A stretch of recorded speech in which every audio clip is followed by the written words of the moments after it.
Hi everyone, how are you all? I hope you all are doing good. We have already completed chapter number 1 and chapter number 2. दोनों chapters की video already uploaded है. अगर आपने अभी तक नहीं देखे हैं तो डिस्क्रिप्शन में आपको लिंक मिल जाएगा, आप वहाँ पे जाके देख सकते हो. आज हम स्टार्ट करने वाले हैं चैप्टर नंबर 3 जो है human reproduction. So let's get started.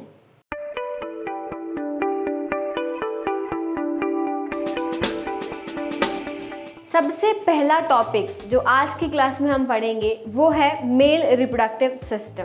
ठीक है, तो आज का जो हमारा पूरा क्लास रहने वाला है, पूरा जो लेक्चर है वो पूरा बेस्ड होगा ह्यूमन रिप्रोडक्टिव सिस्टम के मेल रिप्रोडक्टिव सिस्टम में. ठीक है, तो मेल रिप्रोडक्टिव सिस्टम की बात करते हैं. एक फ्लो चार्ट बनाएंगे हम.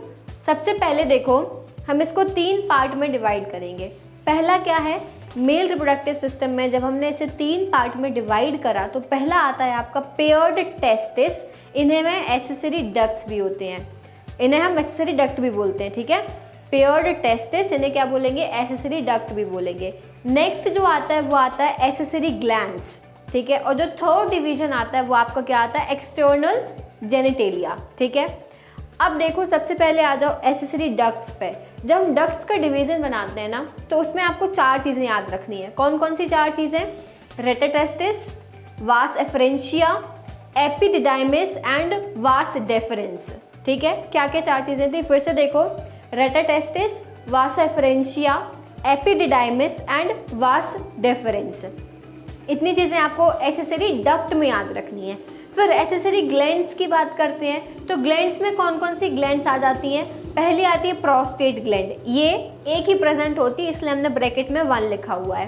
फिर सेमिनल वेसिकल्स, ये 2 होती हैं. और तीसरी आती है कॉर्पस ग्लैंड, इसी को हम बोलते हैं बल्बो यूरेथ्रल ग्लैंड. ठीक है, तो ये 3 यहाँ पे आपको ग्लैंड्स याद रखनी है. और लास्ट पार्ट जो आता है वो एक्सटर्नल जेनिटेलिया. ठीक है, अब चलो, अब हम एक एक करके इनके बारे में डिस्कस करेंगे. सबसे पहले मेल रिप्रोडक्टिव सिस्टम का डायग्राम समझेंगे हम.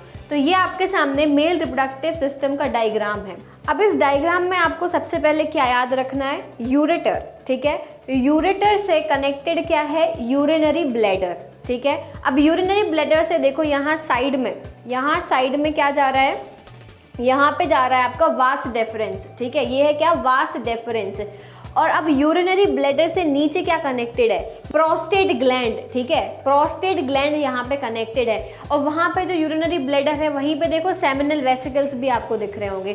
तो क्या हो गया, ureter, urinary bladder, seminal vesicles, vas deferens और नीचे आ गया प्रोस्टेट ग्लैंड. ठीक है, इतनी चीज़ें हो गई. अब हम और नीचे आते हैं तो देखो, और नीचे आपको क्या याद रखना है, सबसे पहले बल्बो यूरेथ्रल ग्लैंड. ये देखो बिल्कुल छोटा सा जो पार्ट दिख रहा होगा, ये बल्बो यूरेथ्रल ग्लैंड है. इसी को हम क्या बोलते हैं, इसी को हम कॉपर्स ग्लैंड भी बोलते हैं, बल्बो यूरेथ्रल या फिर कॉपर्स ग्लैंड.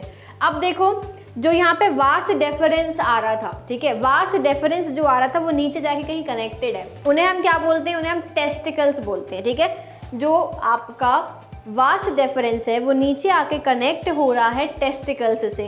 अब टेस्टिकल्स के ऊपर क्या प्रेजेंट है, इसके ऊपर प्रेजेंट है एपिडिडाइमिस. ठीक है, क्या प्रेजेंट है, एपिडिडाइमिस प्रेजेंट है.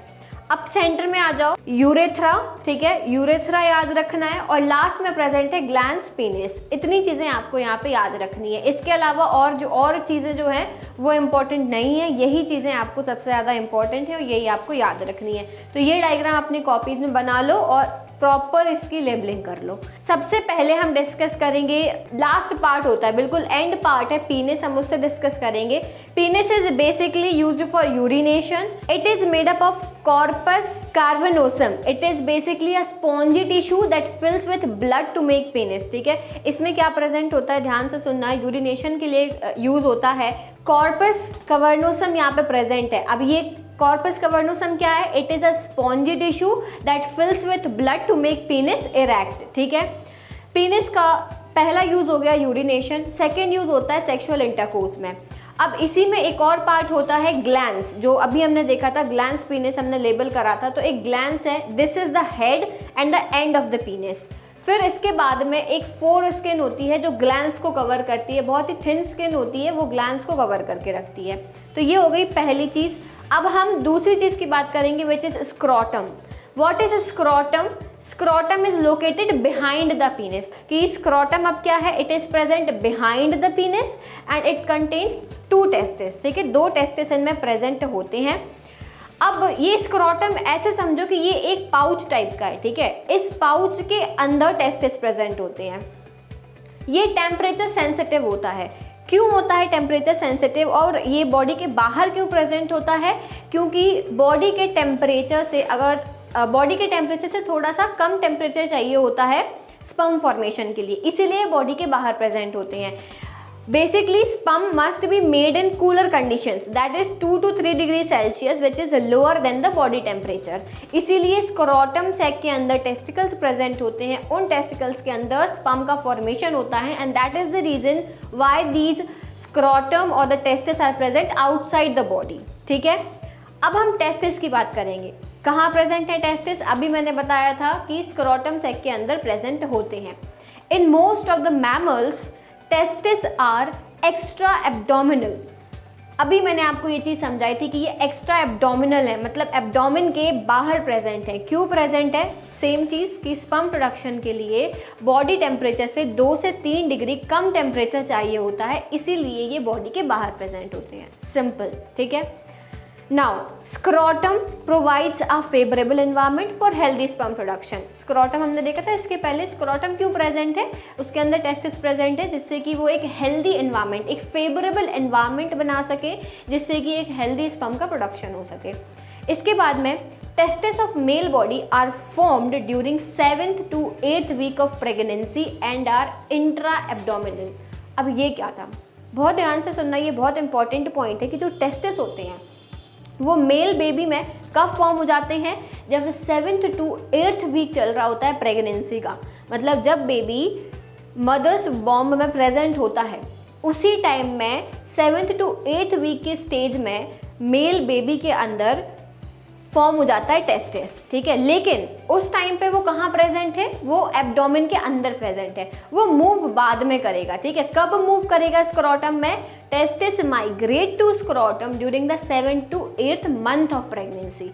कंफ्यूज नहीं होना है, 7th to 8th वीक में टेस्टिस का फॉर्मेशन हो रहा है एब्डोमेन के अंदर, ठीक है, और 7th to 8th मंथ में जो टेस्टिस हैं वो एब्डोमेन से मूव हो के कहाँ पे आ रहे हैं? स्क्रोटम में आ रहे हैं, ठीक है, 7th to 8th मंथ में। ये आपको यहाँ पे डायग्राम दिख रहा होगा, एपिडिडाइमिस, ये हमने अभी पढ़ा था, उसको हमने जूम कर दिया। एपिडिडाइमिस, उसके नीचे टेस्टिस हैं, ठीक है, ब्लड वेसल्स हैं और वास डेफरेंस से कनेक्टेड है, और ये जो पाउच के अंदर प्रेजेंट है दिस इज व्हाट? स्क्रोटम, ठीक है। अब हम टेस्टिस की थोड़ी सी एनाटॉमी पढ़ेंगे क्योंकि ये बहुत इंपॉर्टेंट है, हमें ये जानना ज़रूरी है कि टेस्टिस के अंदर क्या क्या चीज़ें प्रेजेंट होती हैं और जो स्पर्म का फॉर्मेशन है वो किस तरीके से होता है। तो सबसे पहले हम टेस्टिस की एनाटॉमी पढ़ेंगे। तो सबसे पहले चलो कुछ पॉइंट्स देखते हैं। पहला point, tunica albuginea. Tunica albuginea extends into the testis and forms testicular lobules. अब इसको कैसे समझो, अभी हम इसका डायग्राम देखेंगे। पहले ये पॉइंट्स बस एक बार सुन लो कि क्या है, फिर हम जब डायग्राम देखेंगे तो वो क्लियर हो जाएगा। तो पहला पॉइंट क्या है? Tunica albuginea extends into the testis and forms testicular lobules. हर टेस्टिस के अंदर 250 कंपार्टमेंट्स होते हैं, ठीक है, 250 कंपार्टमेंट होते हैं हर टेस्टिस के अंदर, उन्हें हम बोलते हैं टेस्टिकुलर लोब्यूल्स, ठीक है। ईच लोब्यूल, अब देखना समझना चीज़ को, एक टेस्टिस के अंदर 250 कंपार्टमेंट, उन्हें हमने क्या बोला? Testicular lobules. अब एक लोब्यूल की बात करेंगे हम। हर लोब्यूल के अंदर 1 से 3 हाईली कॉइल्ड सेमिनिफेरस ट्यूब्यूल्स होते हैं, ठीक है। हर लोब्यूल के अंदर 1 से 3 हाईली कॉइल्ड सेमिनिफेरस ट्यूब्यूल्स होते हैं जिनमें स्पर्म बनता है, ठीक है। अब उस ट्यूब्यूल की लेंथ क्या होती है? एक ट्यूब्यूल की बात करेंगे, एक ट्यूब्यूल की लेंथ क्या होती है? अप्रॉक्स 70 सेंटीमीटर्स, ठीक है। मेल सेक्स एक्सेसरी डक्ट्स क्या होते हैं जो हमने अभी देखे थे फ्लो चार्ट में, याद करो, रेटा testis, vasa efferentia, epididymis and vas deference, ठीक है। तो ये 4 एक्सेसरी डक्ट्स आपको याद रखने हैं। अब seminiferous tubules of the testis open into the वास एफरेंस। अब कैसे समझोगे? सेमिनिफेरस ट्यूब्यूल्स थे एक लोब्यूल के अंदर, ठीक है, तो वो उसके आगे जब आप बढ़ोगे तो क्या आएगा? उसके आगे आएगा वास एफरेंस, ठीक है। वास एफरेंस के बाद में आएगा रेटा टेस्टिस। अभी डायग्राम देखेंगे समझ में आ जाएगा। वास एफरेंस क्या करता है, leave the testis and open into epididymis, मतलब वास डिफरेंस के आगे क्या है, एपिडिडाइमिस है, ठीक है, which is located at along the posterior surface of each testis. थोड़ा सा टिपिकल लग रहा होगा। अब हम इसको इजी करते हैं, अब हम इसको डायग्राम के थ्रू समझेंगे तो आपको इजीली समझ में आ जाएगा। तो देखो यहाँ पे डायग्राम आपको दिख रहा है, ट्यूनिका एल्ब्यूजिना जो है आउटर लेयर, ठीक है, उसके भी बाहर ट्यूनिका वेजिनलिस, ट्यूनिका वेजिनलिस, ट्यूनिका एल्ब्यूजिनिया, फिर अंदर सेमिनिफेरस ट्यूब्यूल्स, सेमिनिफेरस ट्यूब्यूल्स जो है उससे कनेक्टेड क्या है, वास डेफरेंस, वास डेफरेंस से रेटा टेस्टिस, ठीक है। ये रेटा टेस्टिस जो है आगे जाएंगे और कहाँ पे कनेक्ट कर जाएंगे, ये एपिडिडाइमिस में। क्लियर हो गई बात। और स्पर्म फॉर्मेशन कहाँ पे हो रहा है, सेमिनिफेरस ट्यूब्यूल्स में हो रहा है, और फिर वहीं से वो मूव करता करता पूरा पहुँच जाएगा। वो हम फंक्शनिंग जो है वो बाद में पढ़ेंगे। चलो अब ये देखो जरा फ्लो चार्ट, यहाँ पे एक सिंपल सा flow chart. Tunica albuginea, testicular lobules, मतलब ट्यूनिका एल्ब्यूजिना के बाद में टेस्टिकुलर लोब्यूल्स, टेस्टिकुलर लोब्यूल्स के बाद में seminiferous tubules, then tubuli recta, then rete testis, then vasa efferentia, epididymis and vas deferens. इतनी चीज़ें आपको यहाँ पे जो मूवमेंट चल रहा ना, मतलब जो हमें लेयर बाय लेयर याद रखना है, ये डायग्राम जो आपको लेयर बाय लेयर याद रखना है वो इसी तरीके से आपको याद रखना है। क्लियर है, इतना समझ में आ गया। अब हम बात करेंगे एसेसरी डक्ट्स की, कि कौन कौन सी एसेसरी डक्ट्स होती हैं। अगेन वेरी सिंपल, रेटा testis, vasa efferentia, epididymis and vas deference. 4 बस याद रखनी है हमें, डक्ट सिस्टम जो है उसमें हमें सिर्फ 4 याद रखनी है। तो सबसे पहले देखो एपिडिडाइमिस क्या है। एपिडिडाइमिस जो है वो स्पर्म को स्टोर करता है अंटिल दे हैव मैच्योर्ड, ठीक है। एपिडिडाइमिस में स्पर्म जो है वो स्टोर रहते हैं। क्यों स्टोर रहते हैं, क्योंकि वो अभी मैच्योर नहीं है। तो जब तक वो मैच्योर नहीं हो जाएंगे तब तक वो एपिडिडाइमिस के अंदर स्टोर रहेंगे। उसके बाद में वास डिफरेंस की बात करें अगर हम, तो वास डिफरेंस क्या है, this is a tube. Vas deferens क्या है, यहाँ देखो ये एक ट्यूब लाइक स्ट्रक्चर आपको दिख रहा है, ये वास डिफरेंस है। ये this is a tube which leads from epididymis to the urethra, ठीक है। ये एक ट्यूब है जो एपिडिडाइमिस से जाके यूरेथ्रा से मिल रहा है, समझ गए। और यहीं से many sperm cells are stored here too, मतलब एपिडिडाइमिस में भी स्पर्म प्रेजेंट हैं और वास डिफरेंस में भी स्पर्म प्रेजेंट हैं। एसेसरी डक्ट्स में जो नेक्स्ट आता है वो है आपका रेटा टेस्टिस, ठीक है। रेटा टेस्टिस का काम क्या होता है, ये कुछ नहीं करता, ये सिर्फ स्पर्म को कैरी करके ले जाता है, ठीक है। It carries the sperms from the seminiferous tubules to the efferent ducts, ठीक है। ये हो गया आपका रेटा टेस्टिस।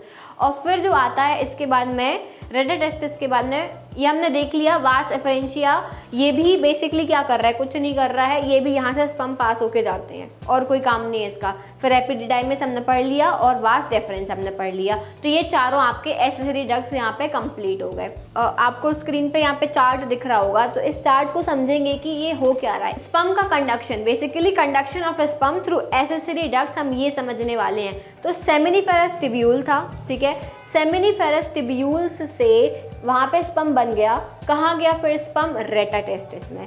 फिर रेटा टेस्टिस से गया वास एफरेंशिया में, वास एफरेंशिया के बाद एपिडिडाइमिस, एपिडिडाइमिस के बाद वास डेफरेंस। इतना यहाँ तक चला गया। वास डिफरेंस के बाद में कहाँ जाएगा, कॉमन इजैकुलेटरी डक्ट से वो चला जाएगा यूरेथ्रा में, और यूरेथ्रा से यूरेथ्रल मियाटिस, ठीक है। तो ये इस तरीके का जो फ्लो चार्ट यहाँ पे चल रहा है वो आपको याद रखना है। Seminiferous tubule, rete testis, vasa efferentia, epididymis, vas deferens, common ejaculatory duct, urethra and urethral meatus. अब इसका आप कुछ ट्रिक बना के भी याद रख सकते हो। यही कंडक्शन है पूरा स्पर्म का, स्पर्म यहाँ से चालू होगा और इन जगहों से, ये समझ लो कि एक ट्रेन है, वो ट्रेन चल रही है और इन स्टेशन से पास होने वाली है, ठीक है।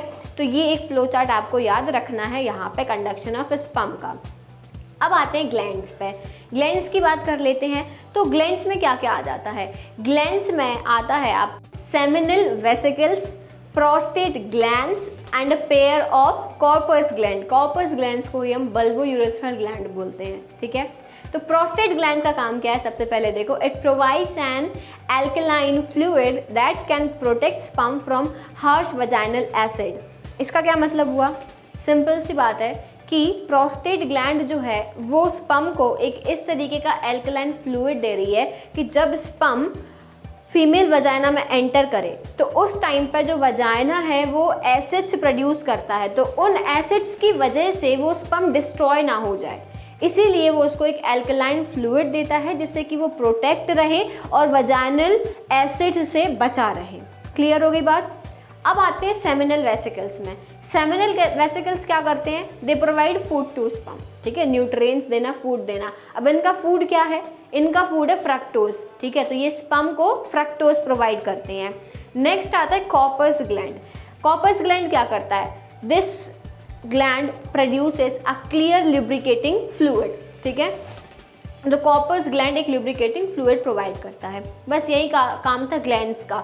जिन्हें ग्लैंड्स का मतलब नहीं पता है, एक बार सुन लो। ग्लैंड्स मतलब कि ग्लैंड के अंदर कुछ चीज़ें स्टोर होंगी, कुछ फ्लूइड्स स्टोर होंगे जो कि रिलीज़ करेंगे, ठीक है। ग्लैंड्स में चीज़ें स्टोर रहती हैं जो रिलीज आउट होती हैं किसी भी चीज़ को प्रोवाइड करने के लिए, ठीक है। अब ग्लैंड्स में हार्मोन्स भी हो सकते हैं, ग्लैंड्स में कोई भी फ्लूइड हो सकते हैं, ग्लैंड्स में फूड भी स्टोर हो सकता है, कुछ भी स्टोर हो सकता है।